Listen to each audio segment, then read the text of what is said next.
Good morning, everybody, or good evening, or good midday. Hello, welcome. I think alive, right?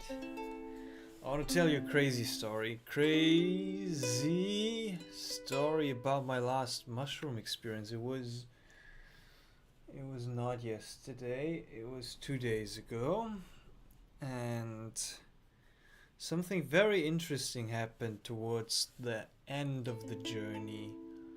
Like, I was completely breaking down physically, and that makes me think, it's like what is happening, and I'm kind of connecting it to my approach towards work at the moment, because I love work so much. It's like everything I do is about my work, and it became kind of like almost like an addiction. And in the last couple of months, there hasn't been too much balance. So that's kind of one thought. And also, yeah, just like this pushing through, I feel very exhausted. And also, I've been kind of like alone in the last couple of weeks a month, not spending too much time in social circles, which is also an interesting experience, which I want to go into today. So welcome, and yeah, let's start with a song, huh? Let's start with a song. Let's go for a short one. Which one? Okay, Kali. Om Mata Kali, we invoke you to this space. Take away your fears and fill it with your grace. Om Mata Kali, we invoke you to this space. Take away your fears and fill it with your grace.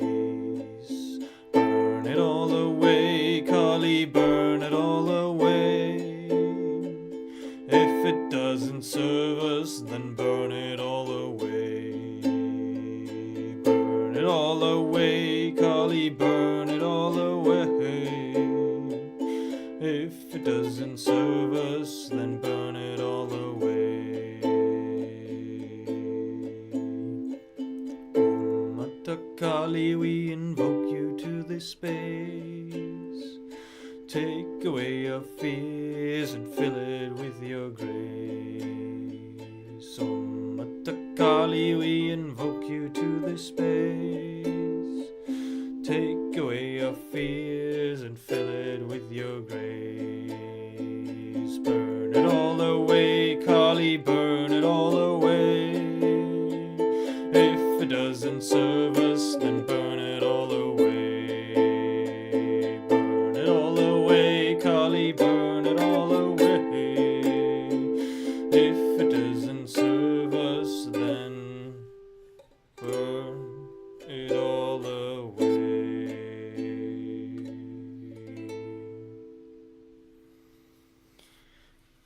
Jai Mata Kali.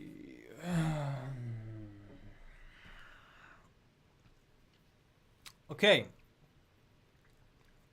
so where to begin? Where do I begin this story? I don't know, honestly. I don't know. I think it's a bit of a longer story, and I might start like almost like a year ago. It's been almost a year since I have been sick, physically sick. And that's kind of like a story in and of itself. I don't know if you kind of followed the channel. You maybe followed my journey of sickness as well, as I was giving some updates here and there. And that's kind of like a mysterious sickness. Like no doctor knows what's going on. I don't know what's going on, but I'm very like, I don't know. I'm continuously sick, basically. Symptoms of like flu-like symptoms. My throat is hurting, like my body hurts. My nose is blocked. That's why I have these nose strips right here. Um, and there's like some theories, interpretations. It might be from this like MDMA 5-MeO experience, or the spiritual crisis I've had during that time caused the body to do something. Maybe it's just diet. Maybe it's like, I don't know what it is. Like, but when I kind of started to feel sick, and feel weak, and had these like outbursts of sickness where I wasn't able to move for a couple days, I took some rest, here and there. I was like, okay, I'll rest. And then I was resting for a week, maybe two, and then I was like, okay, it's like I'm still sick, but I can't rest any longer. Like I have things to do. I want to do things. I want to create things. I want to I don't want to just like spend time in my bed. So I kind of found a way to just like do things that I wanted to do while being sick, or my body being in this like weakened, exhausted state. And it's working fine, it has worked fine so far. And I even did my travels this year. I was traveling to London. I was traveling to Ozora Festival. I was traveling to Rainbow Gathering, and even there, like I had these outbursts of sickness, and I had to lie down, or I couldn't do everything to the fullest extent, but I was doing them. I was just like, I'm not gonna miss out on all these things. And I even had like a couple ceremonies here and there, right? A couple ayahuasca ceremonies. By the way, a lot of great videos are coming up regarding an ayahuasca experience I had. Stay tuned for those. Those are gonna be just like amazing content. And yeah, I kind of like found my way by living with this sickness. And also like going to the gym, even is like I build up my gym habit again.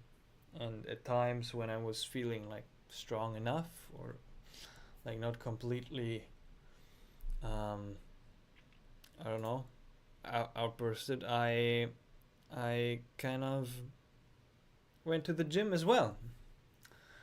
So all this to say,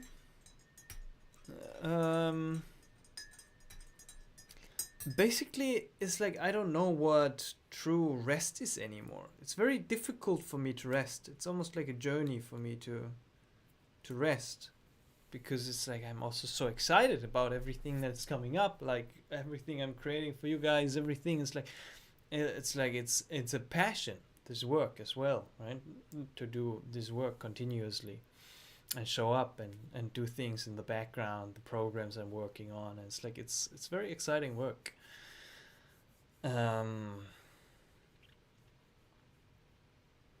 Where am I going with this? So that's kind of like the backstory of this like story coming up for this mushroom experience. And now I want to kind of come to this mushroom experience and share a little bit about this like crazy mushroom experience I had 2 days ago. So I tried out the wavy cap mushrooms for the first time. That was nice to try out a new strain. And also mushrooms, I think I haven't had like a proper mushroom journey for a long time. I can't even like remember properly. Maybe like 1 year, 1.5, 2 years ago.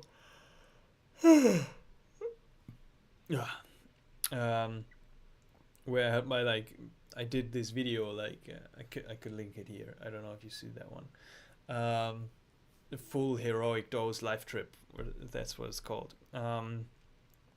I think that was like my last proper journey. I did like one after my Vipassana retreat, I remember, earlier this year. And I did one at Ozora, but that was just like a tiny amount. So I was like, okay, mushrooms are calling again. I would love to experience a mushroom trip. And I went for the wavy cap mushrooms, and I took 3.669 grams of mushrooms, which is a funny number. It's like I don't know what to do with these kind of like synchronicities with numbers, but the number is kind of like it's a very significant number. Like all my bank account things are kind of similar with these three numbers, like these pins. My like scout team from when I was a child, where I was growing up with, had their number 369. And also like even my first half marathon that I was running a couple of weeks ago, I had the number 3669, I think. So it's like I was like, oh, I was looking at the scale. I was like, perfect. This is the exactly the right amount, because I was thinking it's like it's a little bit more potent mushrooms. I want the really potent experience, but I want it also to be a little bit on the personal level, as I wanted to work through some personal stuff. Didn't want it to be a complete blast out to the fairies and the aliens. Um, so I was like, oh, 3 grams, 4 grams maybe, and then this number came up, and I was like, perfect. This is the one I'm gonna be going with. Oh yeah. Why am I so tired? That's I'm gonna come to this towards the end of the report. It's like this tiredness is crazy. Like it's yeah, I don't know, man. So I took the mushrooms. What happened? I'm gonna publish like the full trip report and some live clips in the next coming month. It's gonna take some time till that is gonna be published. But overall, it was a great experience. I have my chaga tea, mushroom tea here. It's good, nutritious. So the mushroom experience itself was great. The come up was very interesting. Like after half an hour, I felt it coming on really strong. I was singing my songs, and one interesting thing I noticed was like on mushrooms, on all psychedelics, but especially this time on mushrooms as well, is like I could really express my voice. Of like when I was singing, I was like surprised almost by how well I was singing. I was like, this is crazy. Like this opening up of the voice is very powerful during psychedelic journeys. Same with ayahuasca. It's like it's a very nice space to learn to open up your voice, and kind of connect with your voice and learn to express your voice and sing these songs of praise, ikaros, mantras, whatever else you might be singing. And I felt like after half an hour, like this is gonna be really intense. But I'm ready. Like I'm gonna go into this, and I mean I chose to consume the mushrooms, right? So I was laying down. I prepared a playlist. It was a really good playlist. It was Bach. I think it was one of my first times I was listening to Bach during my journey. So a lot of Bach, some other like mushroomy. This is gonna be a yawning live stream. Sorry about that. um, and some other like super classic music. Um, I love classical music. Like it's fantastic, and some Georgian chants. I think they're just like saying something on Latin. It's also very interesting to look to look up and listen into during psychedelic space. Um, and then I was laying down. I was entering into the space, and it was not quite clear where it's going. It's like the mushroom come up. It's like it's come up on almost any psychedelic. It's like it's it's rough at times, right? It's like it's tough, it's uncomfortable. It's like, where is it going? What is coming up? Um, but then I was taken into this space of like emotional difficulty. With the mushrooms, it's funny. It's like sometimes I feel that like something is happening, and it's like I'm scared. I am like, this is difficult. Like I feel difficult emotions, and I can't even pinpoint which emotion it is and why. Like why I'm feeling it.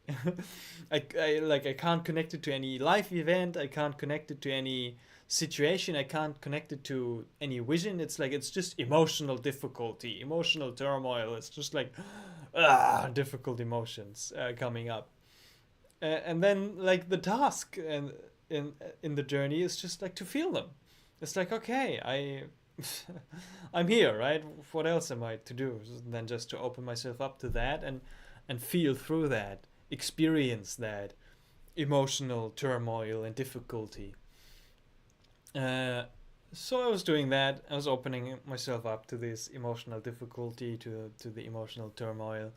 And I guess like that's a part of the healing that is happening, on how the mushrooms are working, and how they kind of contribute to our emotional resilience by just allowing us to feel through very heavy things.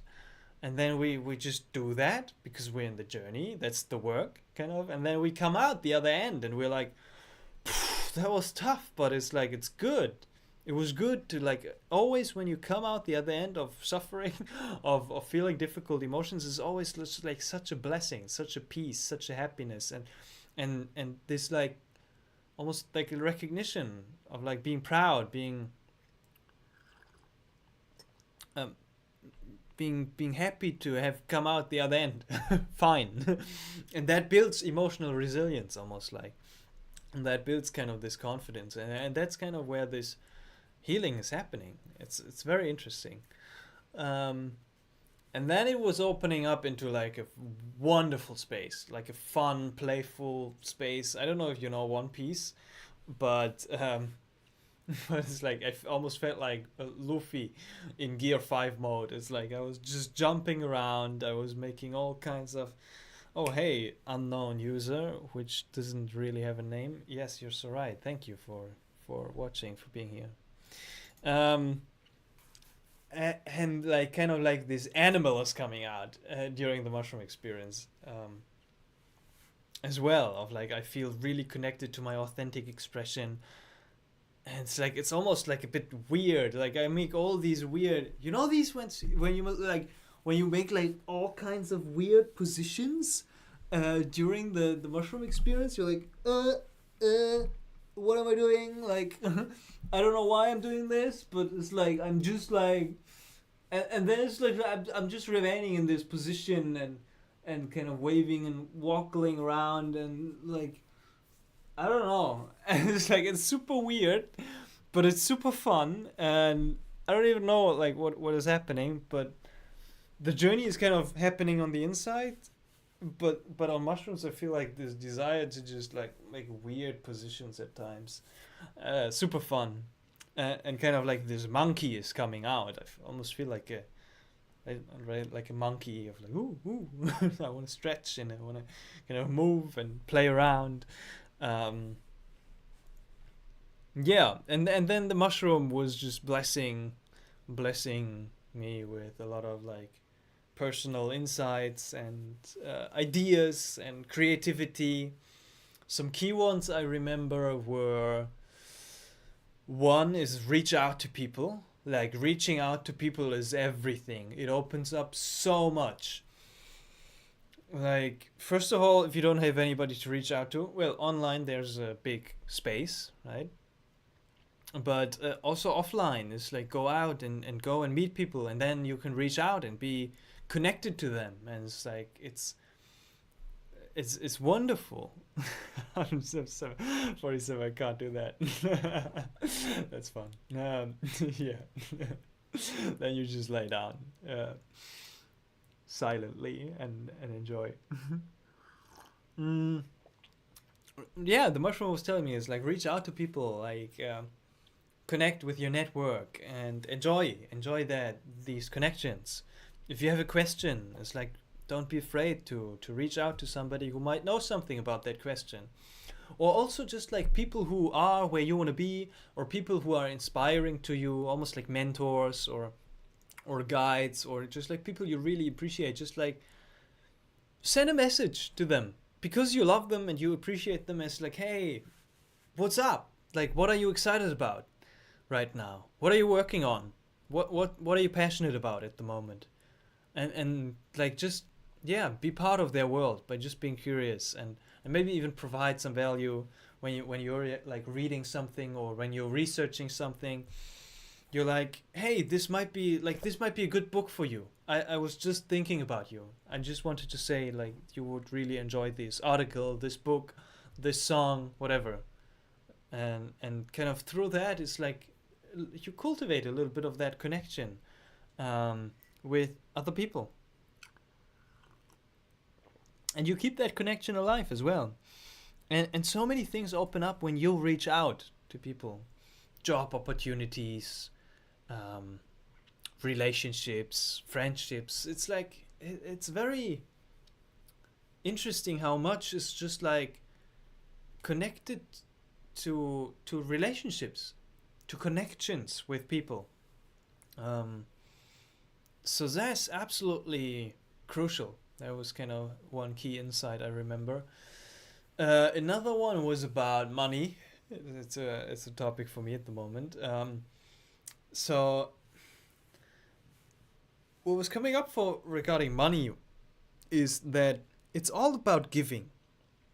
Like money is not about getting things. Um, and usually everybody I know, or most people I know, and I myself are kind of in this mindset of like I need to get money, um, and then find a way to make money. Right? It's like find a job, find a whatever. It's like get. It's all about getting, and it's all about me. But like a way more effortless and fun approach towards money is to approach it from the way of giving, of like just really asking yourself the questions of like, where can I give, what can I give, where do I love to give, where do I love to serve, what do I love to do, what am I passionate about, where's my calling, and then do that and give to that continuously. Just keep giving your attention, keep giving your love to that calling, to that thing, to that passion of yours, with all your love, and also without anything, without expecting anything in return, kind of like completely detaching from the outcome of money. And then kind of like through that, I found that magical things just happen. If you just keep giving without expecting anything in return, you just like you keep following that call, you keep following your bliss and your excitement, and you really serve that, and you give to that, then kind of money at one point or another, like the money is flowing in automatically. So that's kind of good to remember, because it's easy to fall back into this conditioning, this almost like cultural conditioning. Maybe you got it, picked it up from your family, that money is something you gotta work hard for. You gotta struggle. It's effort. It's something you need to get, right? Everybody needs to get and earn and earn. But yeah, making this like mindset shift is very beautiful. What else were some key insights? Self-care was one, and self-love. Doing some mirror work on mushrooms, always fun. Looking yourself into the eyes during the experience. Yeah, I don't know. Everything kind of shifts and mutates, it forms itself, but kind of the eyes, they're so crystal clear. They almost come out of the face and crystallize and the eyes are kind of the mirror to everything, the mirror to the soul. So making more eye contact, it's something I come out with, out of psychedelic journeys quite frequently. It's just like to really connect through the eyes with myself and with the other, because it's like when I deeply look into your eyes and you look into mine, it's like there's a presence that you could feel, like almost like a transference of their state of being, of the state of being of the other, of how they feel, of who they are. You know, and oftentimes we're just like, we're looking away, we're on the street, like all these homeless people, we're just like, looking away, I don't want to look at this, or I'm too shy to look this potential partner into the eyes. But it's like really confidently making eye contact is a wonderful practice I've found, which mirror work and psychedelics remind me of quite frequently.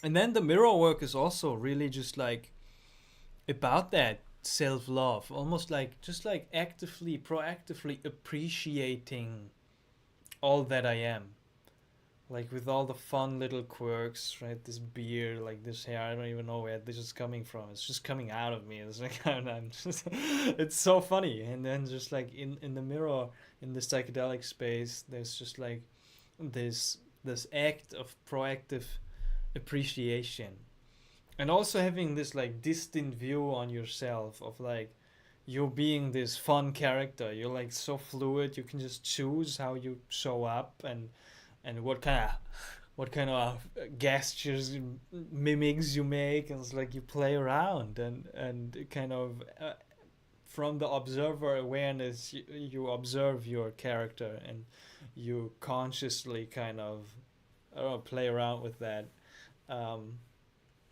Always fun, always fun.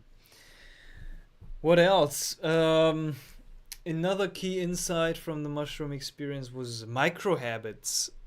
So just like really having this awareness about your day, of like what are you doing throughout your day. Like you are watching this video, you are watching this live stream right now.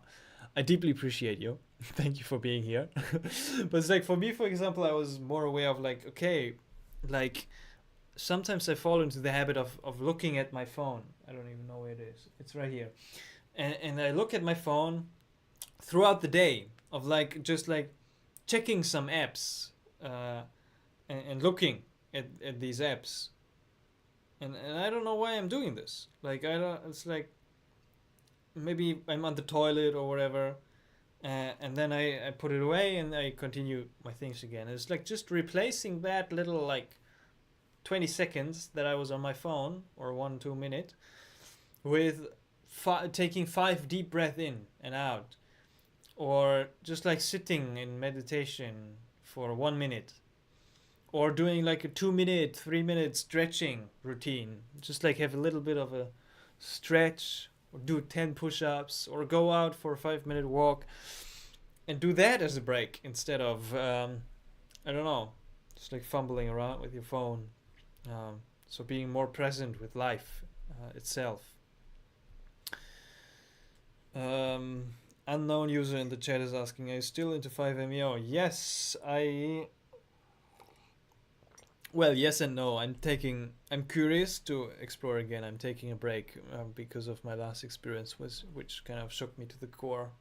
I played around with the low doses a little bit earlier this year, just like a tiny bit. I took some tiny talks, and I still don't enjoy the low dose experience, but the high dose experience and the breakthrough is calling me again. Yes.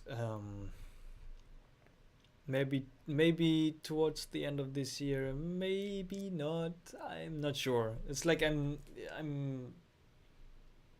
leaving space for it whenever it kind of comes around. But I am still interested in 5-MeO. It's a very fascinating medicine.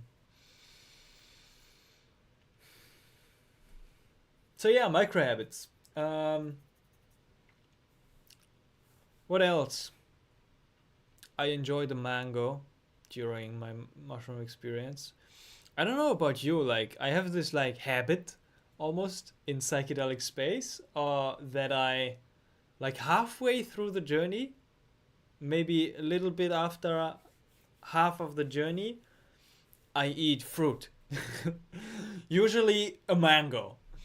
And it's like I can tell you, after like 2 hours of being in the mushroom space and like working through stuff, um, I I'm hungry, and it's kind of like this point of like, okay, it's not, I'm not coming down yet, I'm almost like peaking, but enjoying a mango or like a couple of wild blueberries, or yeah, any kind of berries, or it's like this, I don't know, some juicy fruit. It's like it's the best.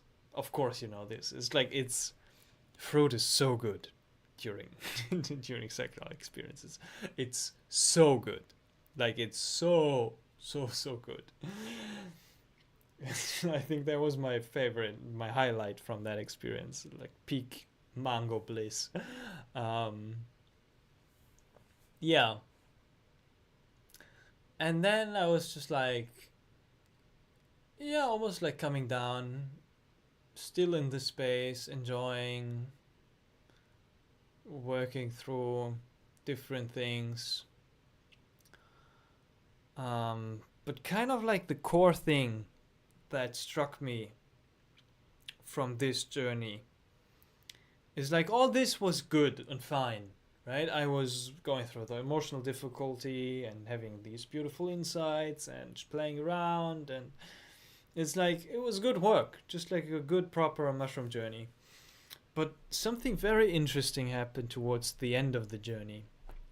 Like 4 or 5 hours in, um, I was coming down, and then I had like severe physical symptoms that are not usual at all. I'll continue the story after I wrote this, after I read this comment. So I found it very healing. Yes, 5-MeO, I find it very healing as well. In what sense do you find it healing? I'm curious. And also, I'm aware that there's like a lot of healing work happening in 5-MeO space, right? A lot of like, I don't know, sexual trauma, or even like, what was it? Not family constellations, but parts work or something like that for 5-MeO. A friend told me.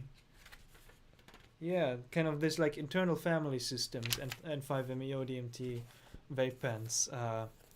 So there's a lot of healing potential with 5-MeO. And with the breakthrough experience, I found that in and of itself is just like healing, because of the immensity and intensity of the experience. Yeah, if you kind of take something, because also a lot of people I have seen who take 5-MeO is like they can't do anything with it. If they go too far out, they can't remember anything, and then they don't take anything out of the experience. And in that sense, it was more confusing than healing. So also that's a great potential with 5-MeO I've seen for many people unfold, who don't even have the framework of like, or the context of what is happening in the experience. And Local Fatty, thanks for tuning in. Question: my last trip was during the summer. I've been debating taking another one in a few weeks, but I have fallen back into bad habits. Would you recommend taking a trip or focus on fixing? Last trip was during summer, and you want to do another one in a few weeks.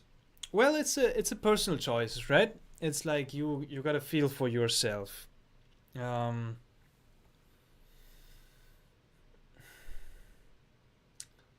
one way, psychedelics can be good wake up call to get you out of bad habits, right? And in another sense, they can also, yeah, I don't know, be used as an escape. So what do you feel like is your intention of the journey? Why do you think about having another experience in a couple of weeks? Like, yeah, what is it? Is it just to have fun? Is it to look at your bad habits and raise some awareness around that, and like, yeah, I don't know, look at why you are doing them. Also with the bad habits, and I found that sometimes they influence my mindset, right? So it's kind of speaks to the set of the experience. If you don't feel good about your life and about yourself and about the way you are behaving in the world, and then you go into a psychedelic experience, I found that there is a greater potential that you have a tough time in the experience, because you kind of know that you should have fixed other things and done, like, focus on other things, but you're in the psychedelic space. But then on the other hand, it can help absolutely to just like say like, okay, I know I'm in this like weird state at the moment, and I really want to go in to kind of look at this and raise my awareness around this. But yeah, usually I like to go into a journey when I have kind of things handled. And you say in a couple of weeks, right? So maybe just like right now start to prepare yourself for that journey, which means cleaning up your house a little bit, like getting a small little meditation habit going to center yourself, maybe do some journaling, go out for a walk, and kind of take the next few weeks almost like as a preparation, as an intention, and then you can just like then enjoy the experience. My birthday is coming up around then. I was thinking I would reflect on the year and where I'm going towards the future. Yeah, that's a beautiful idea. As I said, I can't recommend you take or do not take psychedelics, but I love to have like birthday or New Year's reflections. It's nice, yeah. Um, so beautiful, yeah. Maybe have it on the outlook, and then with the awareness of your bad habits right now, which is a beautiful awareness as well, right? Try to kind of, yeah, put some direction in, and kind of like in the space that feels comfortable, move into that more aligned version of yourself. There's a link to an ebook in the video description right here where I am talking. Basically, it's a free guide for psychedelic integration, and there's a lot of like little micro habits that you can do, and also a bonus video on like very specific things on how you can integrate things from your last experience to actually kind of remove these bad habits. You can download that for free. Link is in the video description. Unknown. How should I tell? What's your name? It's like, how should I call you? Like just like a line or unknown? I'll keep calling you unknown. Unknown said, "Well, it cleared a lot of tension in the body. The nice thing about it is it's without the story. It's just clear the shit. And every time it's different, you feel different emotion. It's very interesting. The more you surrender, the better." Yeah, that kind of relates to back to my story. Definitely. I find like, so yeah, and this is going to be a very interesting exploration um, regarding the interpretation of what happened. So during the come down of the experience of like 4 or 5 hours into the journey after consumption, I was like, okay, I feel like mushrooms are leaving my body. Martin or Martin. Martin. I'll call you Martin. Okay, great. Thanks. um, I felt kind of the mushrooms leaving my body, and I was feeling this like come down happening. And I almost felt weaker and weaker, and then I was like, okay, that's normal. I'll just rest. I'll take care of myself. And then it was very nice weather outside, towards the evening, and I was like, I might want to go for a walk. I want to get it's warm a little bit, so I might want to go out for a walk. And also, I might want to go make some food, right? Nourish my body a little bit more. And I was just making my way to the kitchen, wanting to make my heavy metal detox smoothie, and like kind of like my neck was kind of like tensing up and making these weird movements, and then I kind of felt my whole body vibrating and basically collapsing out of weakness. And I couldn't make it to the bed. It's like I was in the bed, but I couldn't move anymore. And I was like, okay, that's weird and almost like a bit worrisome. Because the trip should be ending and I should not be getting more intense. But I was like, okay, maybe it's just like another wave. Maybe I don't know. I'll feel into it, and I was feeling into it, but like mentally and like in the state, nothing more was coming up. It was just like the physical body that was collapsing. And then I tried to get up again after 1 2 hours, and still I collapsed. So even like after 8 hours, 9 hours after I took the mushrooms, I still kind of collapsed over and over again, and I couldn't move. Um, and sometimes I grabbed my salad from the fridge, which I made the day before, and like I couldn't eat the salad because literally the food would fall out of my mouth because my cheeks, my mouth, like the chewing, I didn't had enough strength to chew. I couldn't even hold air in my cheeks. You know, these like when you fill up your cheeks with air, I couldn't do it because it's like I didn't had enough muscle strength in my lips to hold that air. It's like it would immediately go out like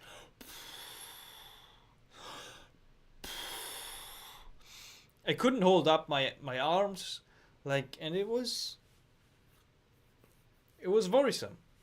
So I was like, I don't know if is that a consequence, a cost from the mushrooms, from taking the mushrooms, going to psychedelic space. Like, what is that about? Because it was very intense. You know, and I went to sleep, and even the next day, I was tired. I was having a little headache, which is also quite usual for me after mushroom experiences. And still, I was so weak. Like it's still like all my muscles felt so weak. Like my whole body was so weak. So I was like, okay, I'm not gonna be able to do anything today. So I'll just like rest, right, for the rest of the day. Which I did, kind of. And I also got back to work a little bit. That's kind of where the story is coming full circle from what I said in the beginning of like I still couldn't stop to work. I was working, and my work is basically a lot of here, right, sitting here at the laptop. But it's mentally kind of engaging, definitely. So still kind of like now, even 2 days after the mushroom experience, I still like feel this immense exhaustion in my body. Like my whole body hurts. I can't walk for long periods of time. And it's like I'm basically like this key point, this key experience from the come down of the mushroom experience is now, it's like it's getting into a thing. Like it was just not another wave or the come down of the mushroom experience, but it's like it's showed me something significant. That's what it feels like for me. And I don't know what it shows me, but it's like now that I've had the time the last couple of days, I was reflecting on like, hey, maybe like literally my body was collapsing, which is not a day-to-day experience, you know. It's just like it's I don't know. uh, and then the question arises of like, okay, what is that trying to tell me? Like, is it trying to tell me that I might want to rest more? That my body literally needs more rest? That I shouldn't be pushing so hard? Because I've been pushing, you know, it's with my work, it's like I'm so excited about it. I love it so much that I can't I can't stop. And same goes with the travels. Like I want to do some travels, and I want to continue to have at least a couple psychedelic experiences a year. Um, so I don't know if that's showing me like to really like what does it mean self care, right? Taking care of this body. I'm trying to take care of it, right? It's like I'm sleeping enough, sleeping almost just like as much as the body needs, nourishing it with good food, and as well I'm having a good, almost like a good balance. Maybe not ideal, but with meditation, going on walks, exercising. But there's something in my approach towards my work which is a little bit like creating tension, almost like a bit stressful of like, when you're on this entrepreneurial journey, it's like there's always more to do. Like it's never enough. It's never enough. And kind of that has been part of my mindset towards my work of like it's never enough. I could basically also a lot of days I can't stop working when like at the end of the day it's very hard for me to stop working because it's like there's always more and I could do like this little thing or that little thing. um, so Martin, to come to your question, do you think you have a burnout? I don't know. Maybe there's also something like too much tripping. Yeah, I don't know as well as like I think it's not too much tripping. Like before this journey it's been a couple months since my last journey. um, but it feels like definitely too much tripping or psychedelics have definitely a cost on the body. um, there's something related to that. They're definitely kind of like draining to the body. But also I was thinking like in this mushroom experience, for example, that the mushrooms were basically healing or helping me heal by making me aware of the intense exhaustion of my body, which I was kind of suppressing maybe before because I was continuing to push and push and push, and now the mushrooms were like, dude, like relax. Just like look at your state, like look at your body, look at how it's just collapsing. Just like I don't know. And burnout is an interesting one. I don't know much about it. It's like if you know symptoms of it, like let me know. I haven't researched too much about it. Of like what are symptoms of burnout? What does it mean? What does it look like? How does it look like in the mind and the body?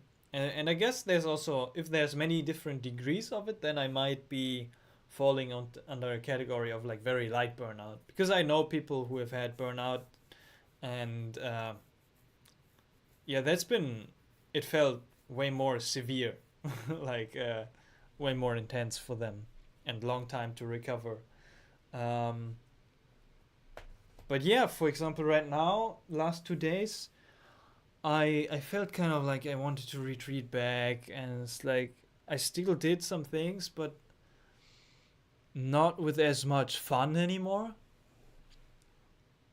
Um, and basically, I don't even know what rest means anymore. Like it's like I'm gonna discuss that with my coach, and work on that of like really seeing like, hey, what is fun to me? What does rest mean to me? Um, it's an interesting question, right? What are some ways in which I can consciously relax and take care of my body and slow down, right? It's a psychedelic teaching as well, which I've received over and over again. It's like slow down to speed up,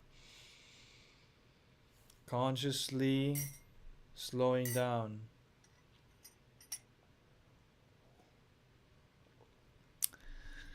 Yeah, that's basically the story. I don't know what more there is to this, but it's like I have not heard of anybody, and well, it might be the case, but it's like it's not common, to experience a complete physical collapse after a mushroom experience during the come down, and then to experience like after effects 3, 4, 5 days afterwards, still like literally right now my whole body is vibrating out of exhaustion. Like I'm so tired even though I've slept 9.5 hours, because it's like I feel so weak. Like I went on a 20-30 minute walk today with my family, and it's like after that I was done, like I was rendered. um, so I don't know how to interpret it. I'll give it some space and I'll give it some time. I'll slow down, definitely. I'll slow down with my work and kind of just like spend more time in nature. Not like stress so much mentally about everything of like, okay, I need to get the daily gym habit and the video and this and that and this and that, right? But really just like release any expectations and listen to my body, right? What does my body need, kind of. Beautiful woman at an ayahuasca retreat I was at this year, she said, really communicate with your body, with cuerpocito was how she called it, and tap into communication, into conversation with your body of like, how does it feel? What do you need right now? What food? What herb? What healing remedy? What supplements? Like, and listen to that and tap into communication with your body, because it knows already. And it's not like that I've not been doing that. It's like I almost tried to, right? But this physical breakdown experience of the mushrooms, it makes me think. Like, it makes me rethink. And that's what's so beautiful about the experiences, right? It's like they show you something, and then you're like, okay, this was something new. And now my life might change in accordance to that experience, based on how I choose to integrate this experience.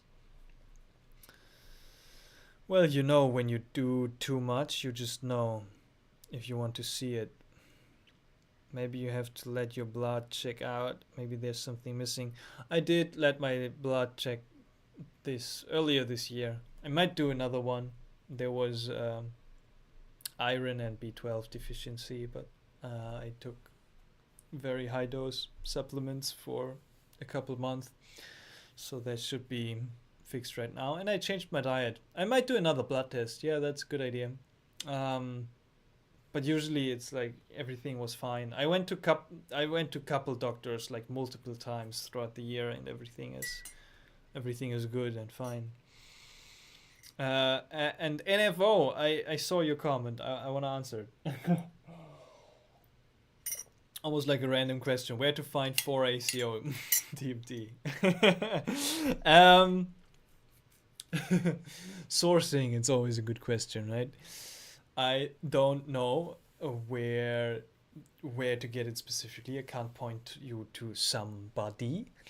And hi, Artins. Hey, mate. With the sourcing, I can always just recommend if you have the possibility, go out and meet people. Don't try to order it online. If you have somebody, or you know somebody who's very familiar with the darknet, then maybe. But I like to have just trusted sources. Go out, connect with people at festivals, meditation retreats, psychedelic integration circles, wherever. Like, just like literally just go out and search for people, network with people. Rainbow gatherings is where I've found great people. Psychedelic conferences, if you have the possibility, book a flight and visit a psychedelic conference. Connect with people, speak to people in the psychedelic space, in the psychedelic community, and then pop in the question of like, hey, do you know somebody who might have access to 4-ACO DMT, and you might be successful with that. That's my approach. And then buy as much as possible if you find a good source, like almost like lifetime stock of it. um, yeah, yeah, that's my approach. I don't know. Just found you. Where are you originally from? That's crazy that you just found me. How did you find me? Like what brought you here? I am originally from Germany, and right now I am also based in Germany, north of Germany. Um, yeah, but I might move next year. It's calling something is calling me elsewhere. I don't know where. Maybe I was thinking of volunteering at some ayahuasca retreats. I might want to do that and be outside of Germany. Um, what the hell is 4-ACO? I've heard of 5-MeO, but not that one. 4-ACO DMT. You can Google it. It's kind of like a mushroom. What is it? Like a mushroom derivative? It's basically mushrooms in synthetic form. Very closely related. Also called psilocybin. Psilocybin. Yeah, it's a fun one. I think I've tried it once, or twice. I've never really seriously worked with it, but I might want to. It's an interesting one. I'm curious actually. Um, your channel got recommended because I'm interested in psychedelics. It's just recommended on your homepage. This live stream, like what? Great. What makes you interested in psychedelics? I'm curious. Let's get the conversation going. And welcome to the channel. There's a gold mine of psychedelic content here, and also a lot of great stuff coming up. Like literally, I have so many great videos coming up. You won't believe. Yeah, so exciting things coming on the channel in the next coming month and years. Stick around. Hey, ZG Studio. Hi, bro. Can you share how to plant Blue Lotus? LSD how? Might I ask you to clarify your question? I don't know how to plant Blue Lotus. I have heard that some botanical gardens are holding that one.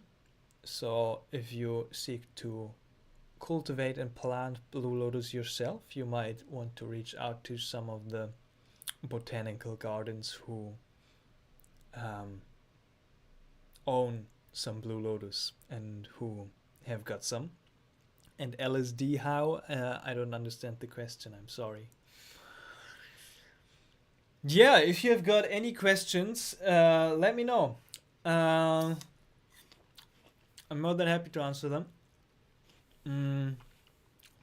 Because basically my story is done. My mushroom story, the burnout. Yeah, the burnout, it's an interesting one. I will make a separate video about it as well. I was like, what does it mean? I'll have to let it sink in. Because mentally I feel good. It's just like my physical body is collapsing. Which is interesting. It's also affecting my mental state, of course. But it's like, yeah, it's a very interesting, like, experience. And also interesting that it's like, it's coming along my path of this, like, I don't know, physical things coming along my path. Like physical difficulty. It's a very interesting challenge to deal with. Thanks. My pain makes me interested. I've had some experiences with magic mushrooms, but they weren't the best ones. I just want to heal my traumas one day with psychedelics. So what made the experiences you've had with magic mushrooms not the best ones?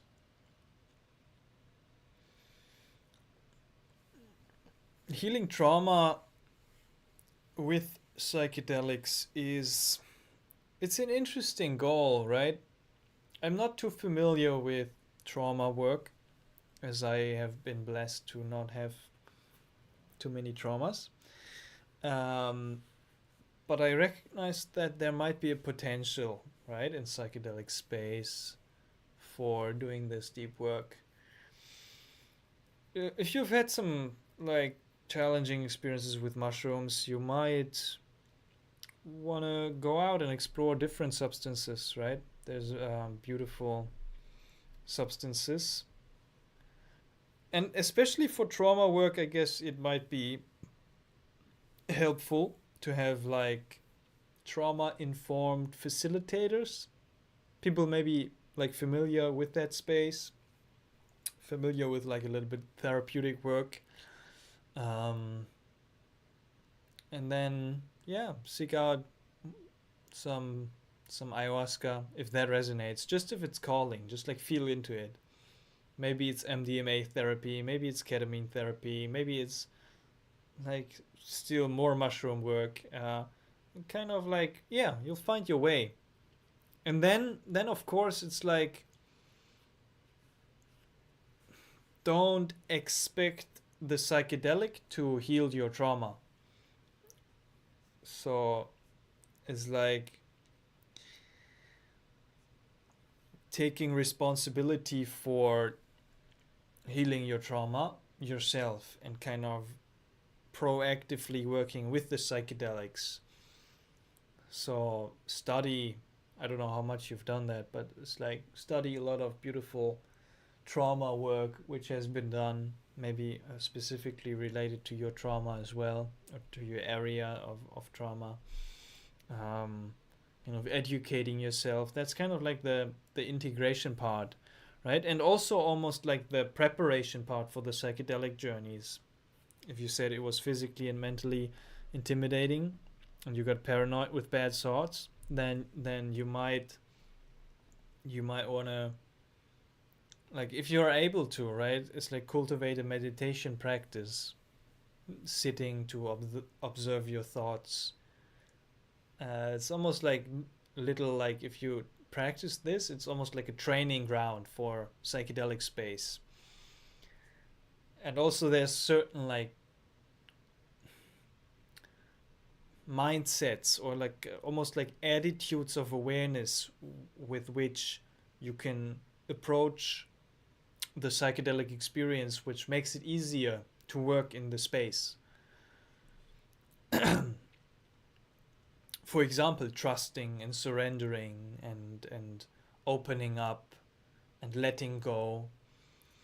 And I acknowledge that these things might be even more difficult, right, for somebody who has experienced trauma to then practice that opening up, trusting, letting go into the experience itself. Um,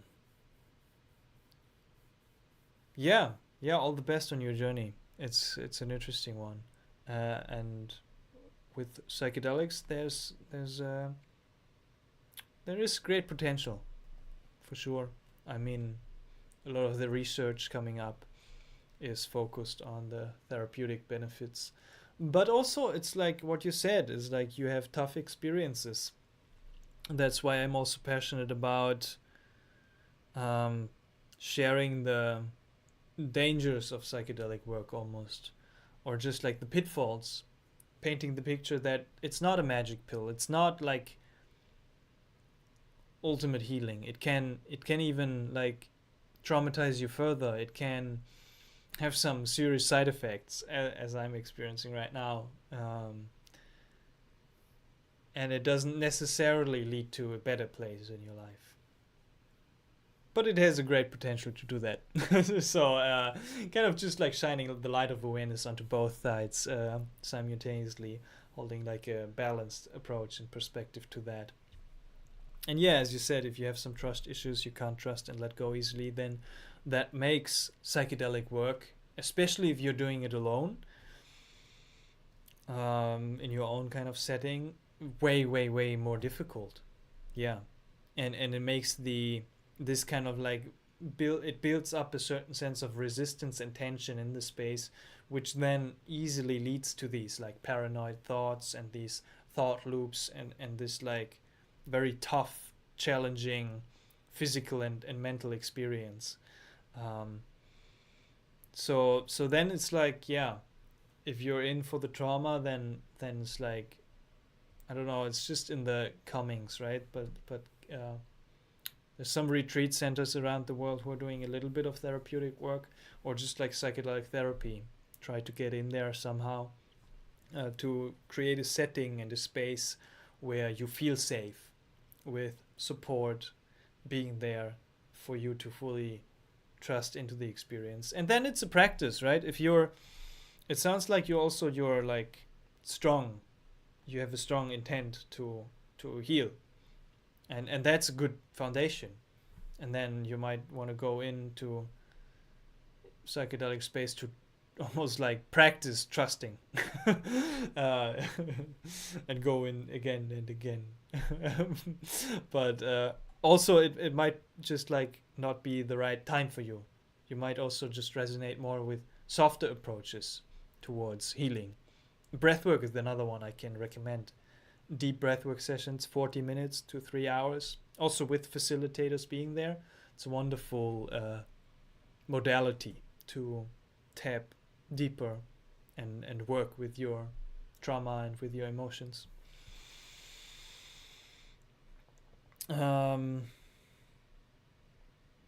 Yeah, JZG Studio, bro. How about mushroom in your country? It's liquid, or no? It's not liquid. I just eat them like raw. I can now it's autumn time. You can go out and collect some mushrooms and then eat them, dry them and then eat them. I usually eat my dried mushrooms. Or in a little bit higher doses, I go and make some mushroom tea. Also nice. Very nice, beautiful. Then it's liquid, yes. But I have the mushrooms and then I make a tea out of it.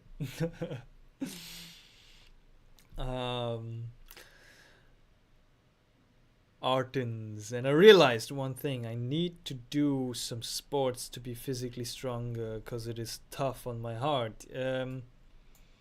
Yes, I agree. It's good for the physical body. I literally had just like I was looking for a quote the other day. Um, I can't pull it up right now, but it's paraphrasing. It was some student of Master Eckhart, and he said, and Master Eckhart was this like Christian mystic, and he said like literally people are bound to the bed, and physically unable to move because they cannot, like their body cannot contain what they have seen, like the light, the expansion of consciousness and awareness that is happening in a mystical experience, in a transcendent experience, in deep contemplation, prayer, or in a psychedelic experience. Like it's sometimes it's like the body can't take it, so it's good to kind of take care of the body, right? And really, yeah, cultivate that sense of a good healthy foundation. I would just recommend, if you're open for suggestions, I'll just point it out because that's what I love to do with my coaching clients. If you're curious about that, you can basically also book a free one-on-one clarity call. I would try to replace the need with want, or with an M, and feel how that feels energetically. So instead of saying I need to do some sports to be physically stronger because it's tough on my heart, you say I want to do some sports to be physically stronger. and see how that feels differently. It's just like a small thing, but it's like it's a habit of language I try to point out everywhere I see it. Or saying it as almost like as an affirmation of like I am doing some sports to be physically stronger. So then it's almost like, even though you might not be doing it, you speak it as a reality, and then as you speak it into reality, almost like reality follows through with that, and you do it. um, yeah. Yes, it's not definitely not the time for me. Thank you for all your support and advice, man. Yeah, I appreciate you being here. You're very welcome. Very, very welcome. Much love. I love you all. Hey, this is a great live stream, right? We are so many people. I see like nine viewers, 16 total. Um, Thank you all for being here. I appreciate you all. This is fun. Mm, why to stay? Why to say want instead of need? Um, I can just speak for myself personally that it feels better. Like if I need to do something, or I tell myself I should do something, there is almost like an energy. I create almost like a resistance in my language, because it feels like nobody wants to be told what to do. And when I need to do something, like I need to exercise, I need to eat healthy, is like, I don't know. Then it's like maybe it kind of almost implies that maybe I don't want to, but I need to. I have to do this in order to to get a result out of this, and then I force myself to do it at times because I need to do it. And that it's like it has this kind of like energy of force and effort and resistance a little bit for myself. It's just like a taste in my awareness, in my consciousness when I use that language. But instead of when I say want, I really want to, like there's a moving forward energy, there's almost like an opening, an effortlessness in my approach to doing things, because it's like I know I truly want to do this. I don't need to do anything. Like I don't That's true. It's like we don't know, we don't need to do anything. Like you literally do not need to eat, you don't need to do exercise. It's like nobody tells you. Like you don't have to do anything, but you want to. It's like I want to eat to keep this body alive and healthy. I want to eat good food. I want to exercise. I want to move my body in order to keep this temple alive, right? And when I want to do this, like I want to do the live stream, I don't have to do the live stream. It's like I really want to, and then it's fun. Everything becomes more effortless. Everything becomes more, I don't know, shining. And it's like then there's a, yeah, there's just like an ease with me following through on the things I truly want to do. And I connected to my vision of like, okay, that's the process that I want to do. But I'm reading this book at the moment. I can highly recommend The Path of Least Resistance. Great book by Robert Fritz. Learning to become the creative force in your own life. Also, he talks about like primary goals and secondary goals. And primary goals is like articulating what you want. Like, first of all, being clear on what you want. Of like, okay, I want this.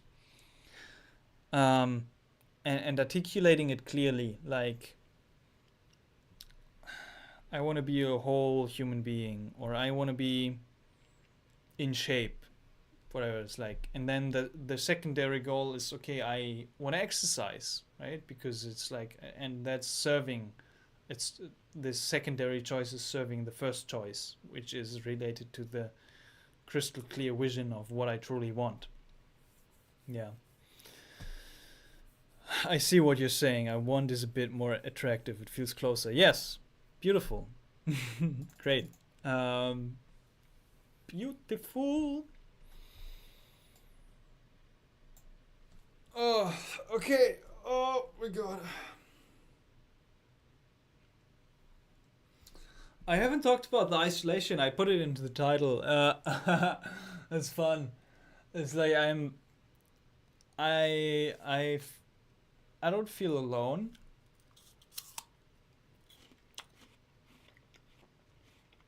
It was so nice talking to you. Just subscribe to your channel. I appreciate that. Welcome. I'm glad to have you here. I also try to be here every Sunday. Every Sunday, around the same time, more or less. I'll try to be here and we can have a chat.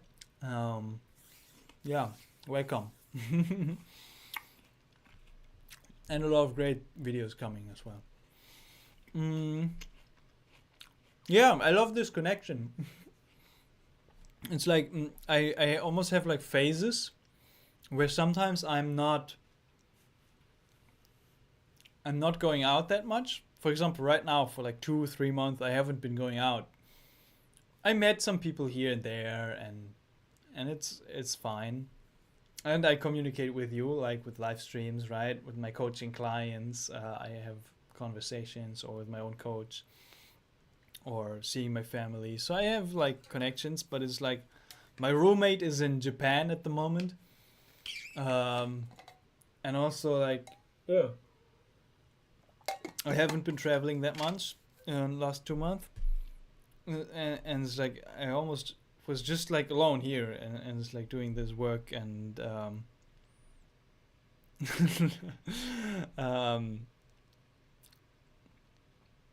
and that's basically it. Like and I enjoy it so much as well, but now it's like it's coming forth, this desire to go out and travel again and meet people, because meeting people is also so beautiful. It's kind of like this balancing point. I know one German phrase. Ich liebe dich. Yes. Ich liebe dich auch.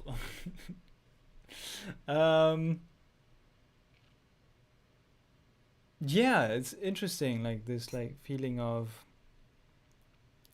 not connecting with anybody, because it's like when I'm not connecting with anybody, it almost also feels like I'm like my insanity is increasing. Like if I'm in my own bubble, like literally, I don't know, my mind gets more crazy. And it's fun. It's it's like I don't know, it's fun, but I can see the danger also of being too isolated, you know. So for everybody feeling isolated or lonely, there is a way to connect with people and talk to people, right? There's so many beautiful things happening in each and every part of the world. There's always like some like-minded people around, and to have the courage to go out and meet them and connect with them is a beautiful act of courage.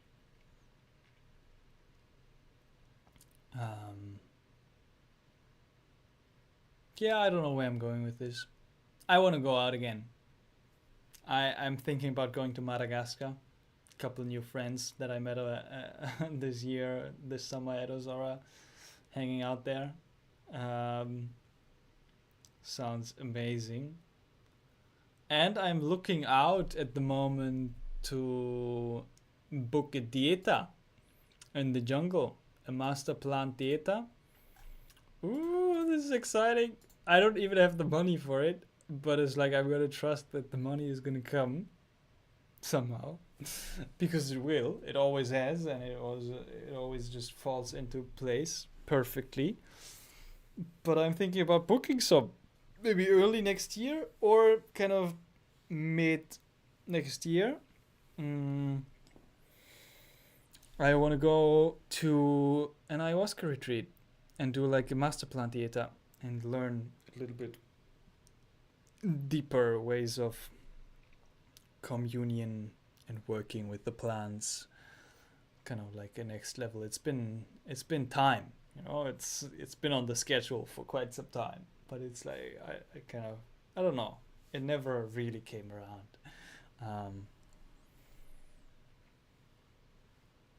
So yeah, that's coming up for me. Travels. I'm thinking about travels. I might just go, like, now it's getting a bit colder. I might just go maybe to Portugal. I like Portugal, Spain, Canary Islands. I'm thinking about India. Oh, so many great opportunities, right? Oh, I don't know. I don't know. Help me decide. Should I go to India? Or should I go to the Amazon or to Madagascar? Or I might just stay here because I don't know how to afford any of these. But somehow something is going to work out. I trust. It's beautiful. Unfortunately, Artins said, I am isolated by choice. I never could connect with someone that deeply. Yeah, it's interesting. You're not alone in this. Many people feel that way.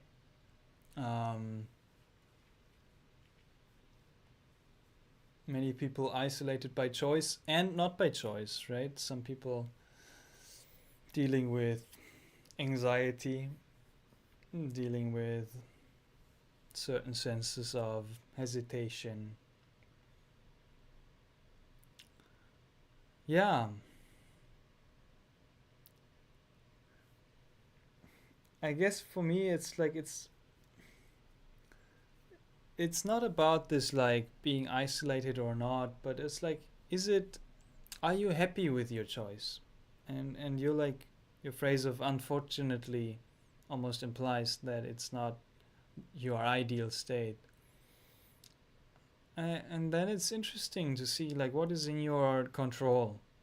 What is, how do you, first of all, how do you imagine your life to be?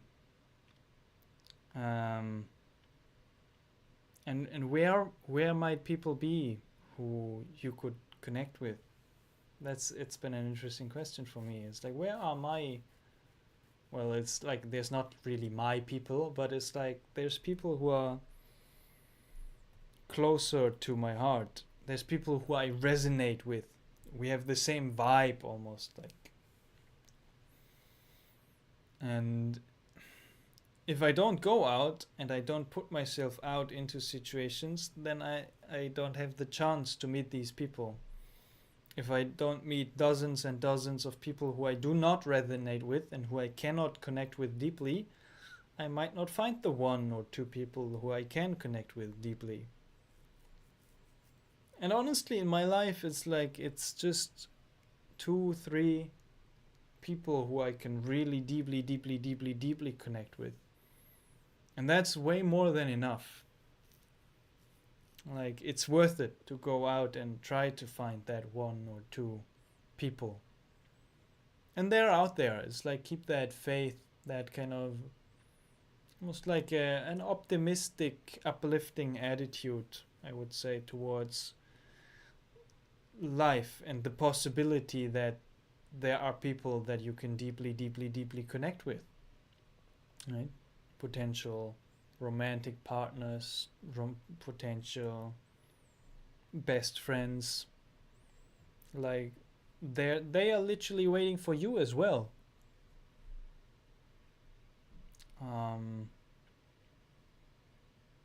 Because they might be feeling the same way. I'm like, oh, I'm alone. I don't have my best friends or connections. I mean, I could go out and talk with someone, but I don't see getting anything out of it. It just sucks. I never found someone with my vibe. What's your vibe? what's your vibe? I promise there's somebody with your vibe. I promise. Well, I can't promise anything. No, I don't make any promises. Sorry. Never make any promises. But yeah. Yeah, it depends on where you go out to, maybe. I don't know. I can't give advice to that. I want to eat some peanut butter. I have peanut butter with apple. This is, oh yeah, this is good.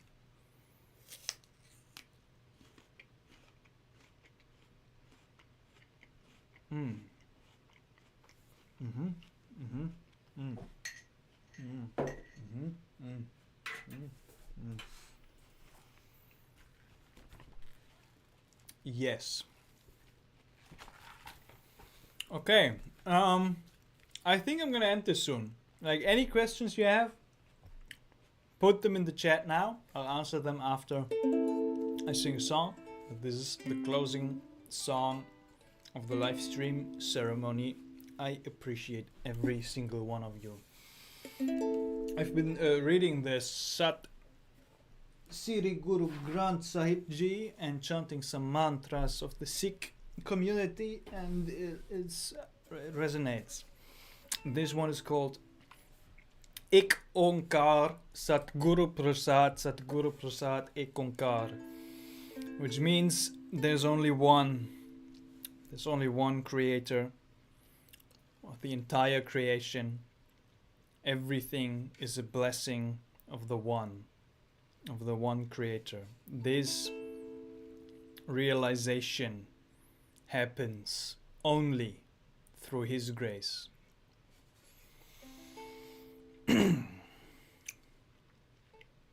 Ek Onkar Satguru Prasad Ek Onkar Satguru Prasad Ek Onkar Satguru Prasad Ek Onkar Satguru Prasad Ek Onkar Satguru Prasad Ek Onkar Satguru Prasad Ek Onkar Satguru Prasad Ek Onkar Satguru Prasad Ek Onkar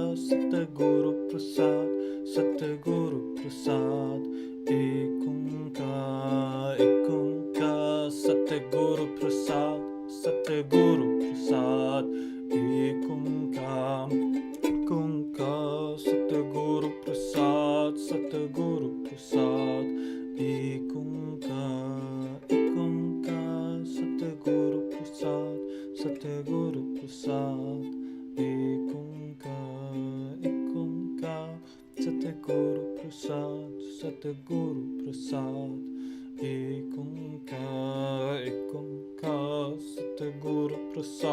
Satguru Prasad Ek Onkar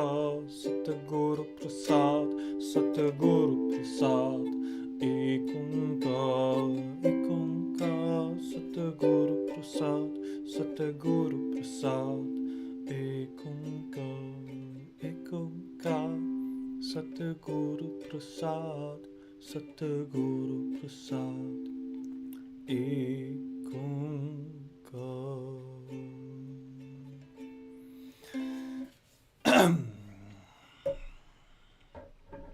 Ik Onkar Satnam Satnam. The name is truth.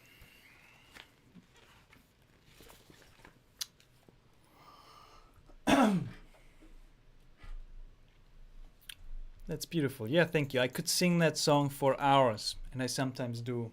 It's a very beautiful song. I like it. I like the Sikh mantras. Also the root mantra, the Ik Onkar.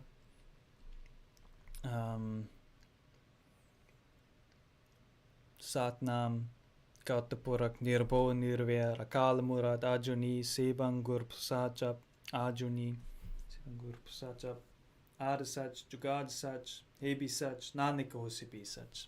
It's also one of my favorite ones. And you said, but I have to try harder. I'm not putting any effort. My vibe, it's Nietzsche, absurd. Yes, that's great vibe. There's many people with that vibe. I have all the trust and confidence that you'll find those people. So you can have that too. And thanks for your compliment of saying that's beautiful. So that's about it. Thank you very much, everybody, for being here.